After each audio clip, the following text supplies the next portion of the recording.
చేశారండి. మరి ఒక సంవత్సరంలో ఒకసారి కూటమి పెట్టుకునే వాళ్ళమండి మేము. మరి ఈ కూటమి దేవుడు చెప్పిన క్రమంగా ప్రతి సంవత్సరం 4వ తారీఖే జరిగేదండి. మరి రేపు ఆదివారం వచ్చిందండి. మరి ఆదివారం రావడం ద్వారా దేవుడి నామానికి స్తోత్రం అండి. మరి గత సంవత్సరం నుంచి ఎంతగానో నన్ను, నా కుటుంబాన్ని ప్రతి శోధన నుంచి కూడా దేవుడు ఎంతగానో కాచి కాపాడి మమ్మల్ని సజీవ సంఖ్యలో మంచి ఆరోగ్యాలతో, మంచి దీవెన ఆశీర్వాదాలతో దేవుడు మమ్మల్ని నిలబెట్టారండి. అందులో బట్టి దేవుడి నామానికి స్తోత్రం అండి. మరి ఇదంతా మేము ప్రార్థన చేసుకొని మేము ఉండటమే ద్వారా కాదండి.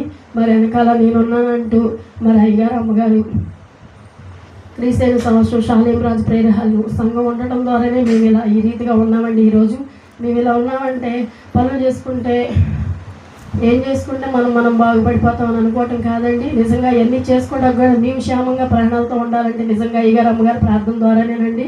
మరి వాళ్ళకి ఏమి ఇచ్చి వాళ్ళ రుణం తీర్చుకోలేమండి. మరి అయ్యగారు, అమ్మగారు వెనకాల ఎంతో ప్రార్థన చేస్తారండి.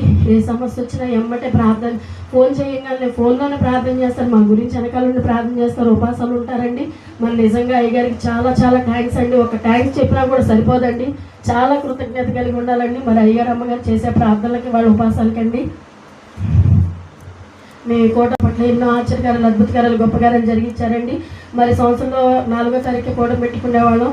మరి తర్వాత మా పాప పుట్టిందండి. మరి పుట్టిన తర్వాత అన్నప్రసన్న అయ్యేదా బాగానే ఉందండి. 8 నెలల నుంచి బాగా సీరియస్ అయిపోయి మేము వచ్చి హాస్పిటల్లో పెట్టాల్సి వచ్చేదండి. మరి ఇజ్రాయల్పేటలో ఇల్లు బాగా కూలింగ్ ఉండేదండి, మధ్యలో ఉండేది ఇల్లు, ఇళ్ళ మధ్యలో.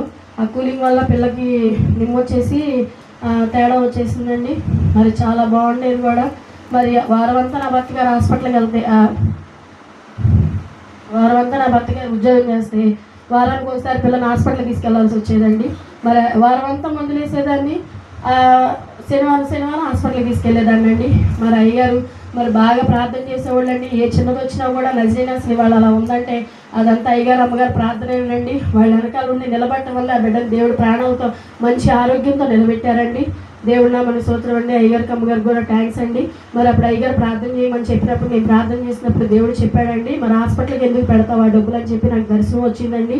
4 నెలలకు ఒకసారి గృహంలో సంవత్సరంలో 3 కోటాలు జరిగితే నేను ఆ బిడ్డను ముట్టి స్వస్థపరుస్తానని చెప్పి దేవుడు చెప్పాడండి. మరి అయ్యగారికి చెప్పినప్పుడు ఆ రీతిగా దేవుడు చెప్పాడుగమ్మ ఒప్పుకో అని చెప్పి తండ్రి గారు చెప్పారండి.